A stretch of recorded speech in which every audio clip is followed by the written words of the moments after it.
Hello everyone, welcome to your own channel Daily Commodity. So today's topic is related to value at risk. So basically आज की video में हम जानेंगे कि value at risk होता क्या है, फिर value at risk हमें क्या क्या बताता है और क्या क्या methods है जिससे हम value at risk calculate कर सकते हैं.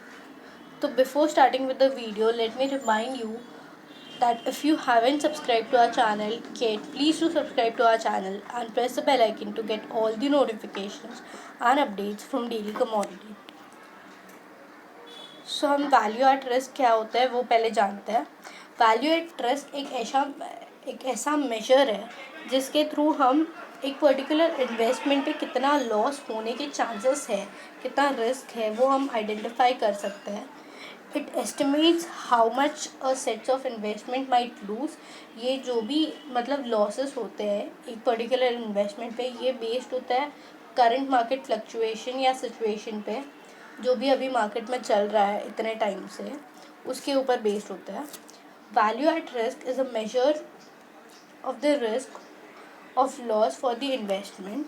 वैल्यू एट रिस्क एक टिपिकली मेथड है या मेजर है जो बड़े बड़े फर्म्स यूज़ करते हैं या फिर जो रेगुलेटर्स होता है फाइनेंशियल इंडस्ट्री में, ये सारे लोग यूज़ करते हैं, जिसके थ्रू वो पता लगा सकता है कि अगर कल हमारा बिज़नेस लॉस में चला गया तो फिर हम रीपे कैसे करेंगे और हमारे पास कितने असेट है जिसके थ्रू हम अपने लॉस को कम कर सकते हैं. तो about the VAR, the most popular and traditional method of risk is volatility. Volatility एक ऐसी मेथड है जिसके थ्रू हम पता लगा सकते हैं रिस्क कितना है. बट इसके अंदर प्रॉब्लम क्या होती है कि कोई भी इन्वेस्टमेंट हम करते हैं, अगर सपोज स्टॉक ले लो, तो स्टॉक का प्राइस जब तक ऊपर जा रहा है, हायर जा रहा है, तब तक कोई भी इन्वेस्टर को नहीं पड़ी होती, बिकॉज उनको तो अपना प्रॉफिट मिल रहा है. बट वैल्यू एट रिस्क में क्या होता है कि इन्वेस्टर को पहले से पता होता है कि इतना लॉस हो सकता है. और वैल्यू एट रिस्क जो भी मेथड है वो बहुत ही अच्छे कॉन्सेप्ट पे बेस होती है. उसके अंदर बड़े से बड़ा लॉस भी इन्वेस्टर को पहले से पता चल सकता है. वैल्यू एट रिस्क बहुत सारे अदर फैक्टर्स हैं जो बहुत बेटर है.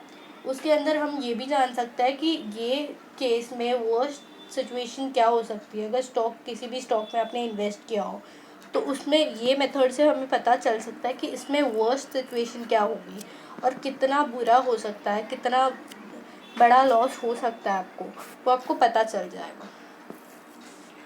VAR में 3 स्टैटिस्टिकल कंपोनेंट है.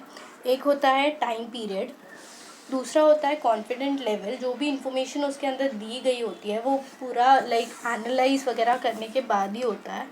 और द थर्ड इज़ लॉस का अभी अमाउंट भी हो सकता है और परसेंटेज भी हो सकता है. सो आई होप आपको वैल्यू एट रिस्क क्या होता है और वो कैसे काम करता है वो पता चला होगा. तो अब हम जानेंगे कि वैल्यू एट रिस्क कैलकुलेट करने के कौन से 3 मेथड हैं. So the first method is historic method.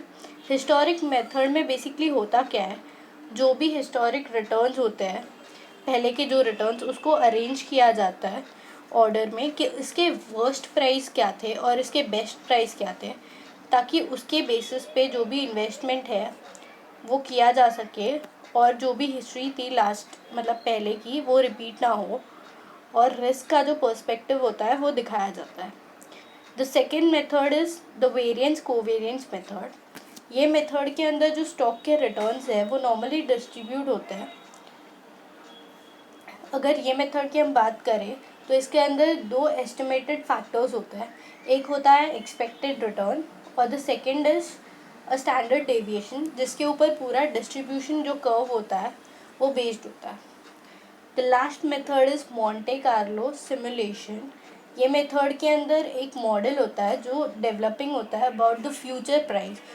Future stock की प्राइस क्या होगी, उसका रिटर्न क्या होगा और वो कैसे वर्क करेगा, उसके बेसिस पे ट्रायल होता है.